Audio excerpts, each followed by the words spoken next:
Through the gloom of night, the dead men flew, raining down upon the city streets. The riper corpses would fall to pieces in the air, and burst when they came smashing down onto the bricks, scattering worms and maggots and worse things. Others would bounce against the sides of pyramids and towers, leaving smears of blood and gore to mark the places where they'd struck. Huge as they were, the Yunkish trebuchets did not have the range to throw their grisly burdens deep into the city. Most of the dead were landing just inside the walls, or slamming off barbicans, parapets, and defensive towers. With the Six Sisters arrayed in a rough crescent around Meereen, every part of the city was being struck, save only the river districts to the north. No trebuchet could throw across the width of the Hizdahr. A small mercy, that, thought Barristan Selmy, as he rode into the market square, inside Meereen's great western gate. When Daenerys had taken the city, they had broken through that same gate with the huge battering ram called Jozo's Cock, made from the mast of a ship. The great masters and their slave soldiers had met the attackers here, and the fighting had raged through the surrounding streets for hours. By the time the city finally fell, hundreds of dead and dying had littered the square. Now once again, the market was a scene of carnage, though these dead came riding the Pale Mare. By day, Meereen's brick streets showed 100 hues, but night turned them into patchworks of black and white and gray. Torchlight shimmered in the puddles, left by the recent rains, and painted lines of fire on the helms and greaves and breastplates of the men. Sir Barristan Selmy rode past them slowly. The old knight wore the armor his queen had given him, a suit of white enameled steel, inlaid and chased with gold. The cloak that streamed from his shoulders was as white as winter snow, as was the shield slung from his saddle. Beneath him was the queen's own mount, the silver mare called Drogo had given her upon their wedding day. That was presumptuous, he knew, but if Daenerys herself could not be with them in this hour of peril, Sir Barristan hoped the sight of silver in the fray might give heart to her warriors, reminding them of who and what they fought for. Besides, the silver had been years in the company of the Queen's dragons, and had grown accustomed to the sight and scent of them. That was not something that could be said for the horses of their foes. With him rode 3 of his lads. Tumco Lo carried the 3-headed dragon banner of House Targaryen, red on black. Loraq the Lash bore the white forked standard of the Kingsguard, 7 silver swords encircling a golden crown. To the Red Lamb, Selmy had given a great silver-banded warhorn to sound commands across the battlefield. His other boys remained at the Great Pyramid. They would fight another day, or not at all. Not every squire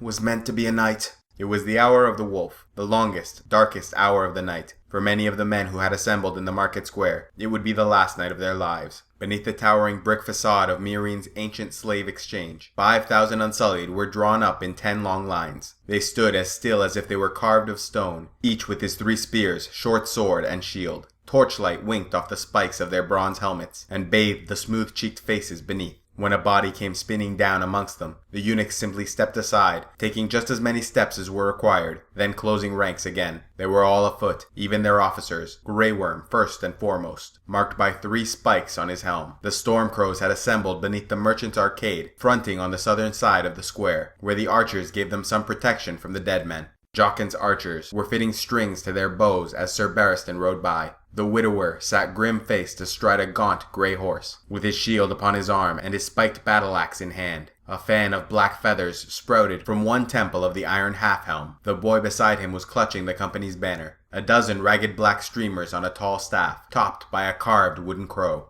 The horse lords had come as well. Ago and Ricaro had taken most of the Queen's small Khalasar across the Hizdahr, but the old half-crippled Jaga Ran Romo had scraped together 20 riders from those left behind. Some were as old as he was, many marked by some old wound or deformity. The rest were beardless boys, striplings seeking their first bell and the right to braid their hair. They milled about near the weathered bronze statue of the chainmaker, anxious to be off, dancing their horses aside whenever a corpse came spinning down from above. Not far from them, about the ghastly monument the great masters called the Spire of Skulls, several hundred pit fighters had gathered. Selmy saw the spotted cat amongst them. Beside him stood fearless Ithok, and elsewhere Sinara She-Snake, Cameron the Count, the Brindled Butcher, Togosh, Marigot, Orlos the Catamite. Even Gogor the Giant was there, towering above others like a man amongst boys. Freedom means something to them after all, it would seem.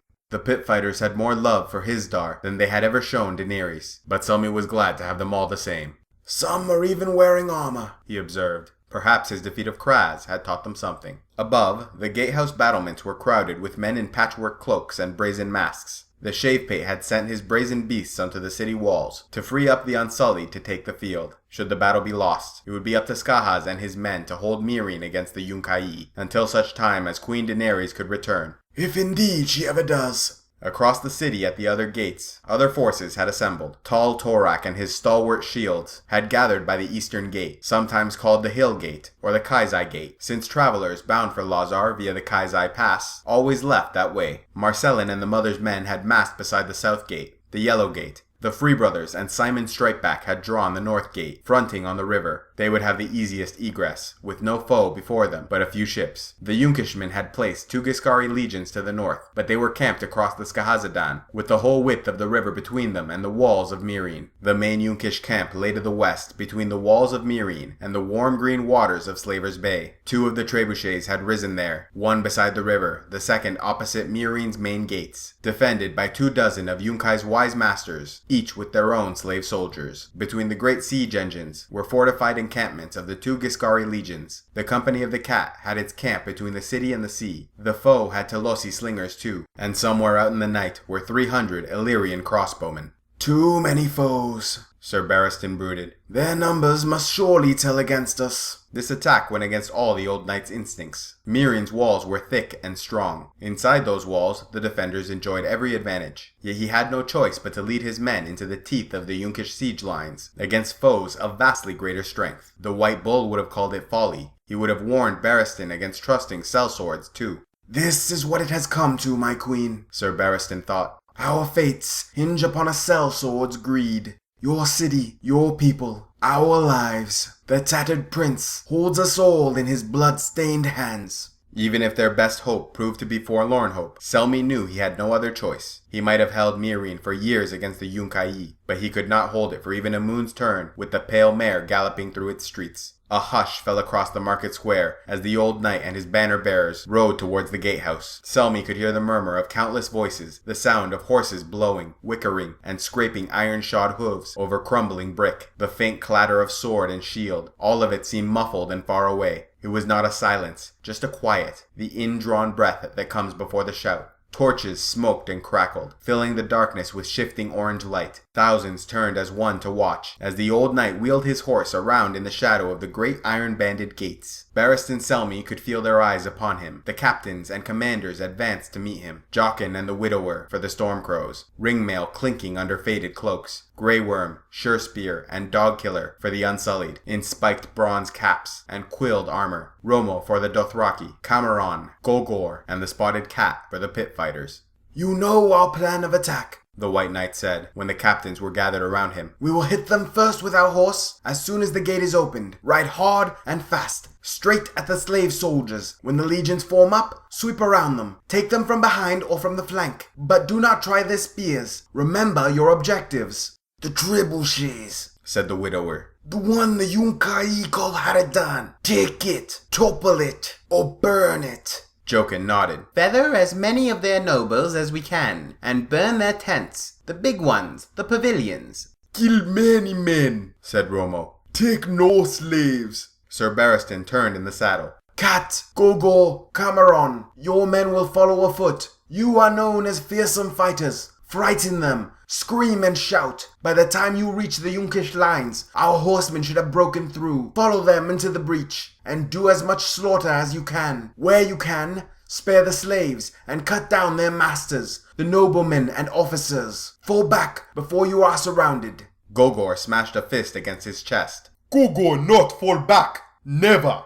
Then Golgor die, the old knight thought. Soon. But this was not the time nor place for that argument. He let it pass and said, These attacks should distract the Yunkai long enough for Grey Worm to march the Unsullied out the gate and form up. That was where his plan would rise or fall, he knew. If the Yunkish commanders had any sense, they would send their horses thundering down on the eunuchs before they could form ranks, when they were most vulnerable. His own cavalry would have to prevent that long enough for the Unsullied to lock shields and raise their wall of spears. At the sound of my horn, Grey Worm will advance in line and roll up the slavers and their soldiers. It may be that one or more Giscari legions will march out to meet them, shield to shield and spear to spear. That battle we shall surely win. This one hears, said Grey Worm. It shall be as you say. Listen for my horn, Sir Barristan told them. If you hear the retreat, fall back. Our walls stand behind us, packed with brazen beasts. Our foes dare not come too close, or they will find themselves in crossbow range. If you hear the horn sound the advance, advance at once. Make for my standard, or the Queen's. He pointed at the banners in the hands of Tumco Lo and Loraq. The widower's horse saddled to his left. And if your horn falls silent, Sir Knight, if you and these green boys of yours are cut down? It was a fair question. Sir Barristan meant to be the first one through the Yunkish lines. He might well be the first to die. It often worked that way. If I fall, command is yours. After you, Jokin, then Grey Worm. Should all of us be killed, the day is lost. He might have added, but they all knew that, surely, and none of them would want to hear it said aloud. Never speak of defeat before a battle, Lord Commander Hightower had once told him when the world was young. for the gods may be listening. And if we come across the captain? Asked the widower. Daario Naharis. Give him a sword and follow him. Though Barristan Selmy had little love and less trust for the Queen's paramour, he did not doubt his courage, nor his skill at arms. And if he should die heroically in battle, so much the better. If there are no further questions, go back to your men and say a prayer to whatever god you believe in. Dawn will be on us soon. A red dawn, said Jockin of the Stormcrows. A dragon dawn, Thought Sir Barristan. He had done his own prayer earlier, as his squires helped him don his armor. His gods were far away, across the sea in Westeros. But if the Septons told it true, the Seven watched over their children wherever they might wander. Sir Barristan had said a prayer to the crone, beseeching her to grant him a little of her wisdom, so that he might lead his men to victory. To his old friend the warrior, he prayed for strength. He asked the mother for her mercy should he fall. The father he entreated to watch over his lads, these half-trained squires, who were the closest things to sons that he would ever know. Finally, he had bowed his head to the stranger. You come for all men in the end, He had prayed. but if it please you, spare me and mine today, and gather up the spirits of our foes instead. Out beyond the city walls, the distant thump of a trebuchet releasing could be heard. Dead men and body parts came spinning down out of the night. One crashed amongst the pit fighters, showering them with bits of bone and brain and flesh. Another bounced off the chainmaker's weathered bronze head and tumbled down his arms to land with a wet splat at his feet. A swollen leg splashed in a puddle, not 3 yards from where Selmy sat, waiting on his queen's horse. The Pale Mare, Murmured Tumco low. His voice was thick, his dark eyes shiny in his black face. Then he said something in the tongue of the Basilisk Isles that might have been a prayer.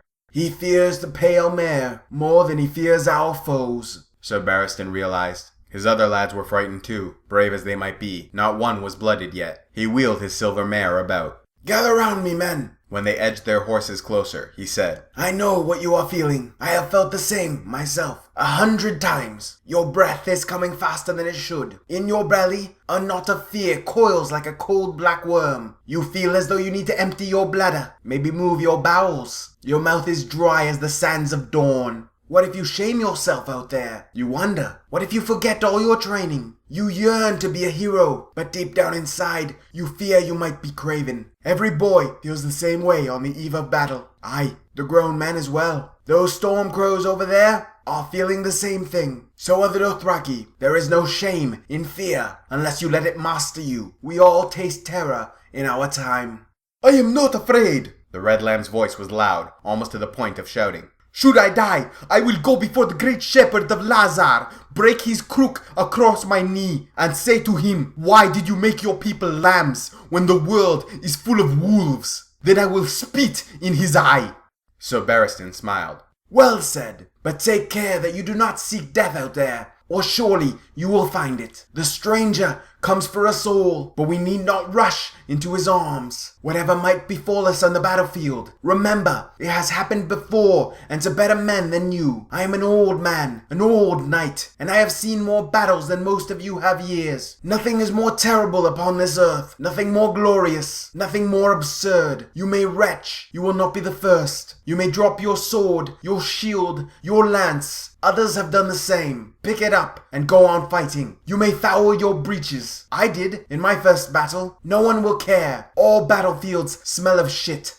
You may cry out for your mother. Pray to gods you thought you had forgotten. Howl obscenities that you never dreamed could pass your lips. All this happened to Some men die in every battle, more survive. East or west, in every inn and wine sink, you will find greybeards endlessly refighting the wars of their youth. They survived their battles, so may you. This you can be certain of. The foe you see before you is just another man, and like as not, he is as frightened as you. Hate him if you must, love him if you can, but lift your sword and bring it down, then ride on. Above all else, keep moving. We are too few to win the battle. We ride to make chaos, to buy the Unsullied time enough to make their spear wall.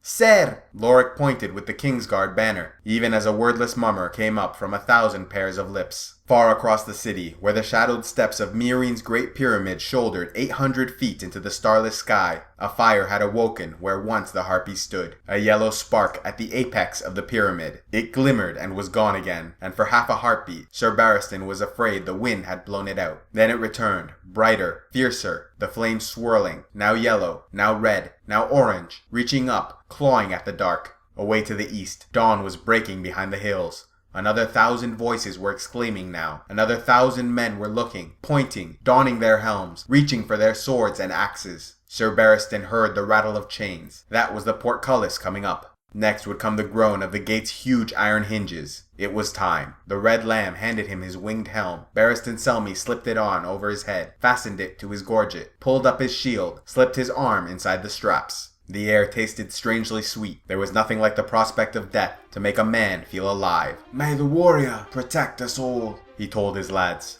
Sound the attack.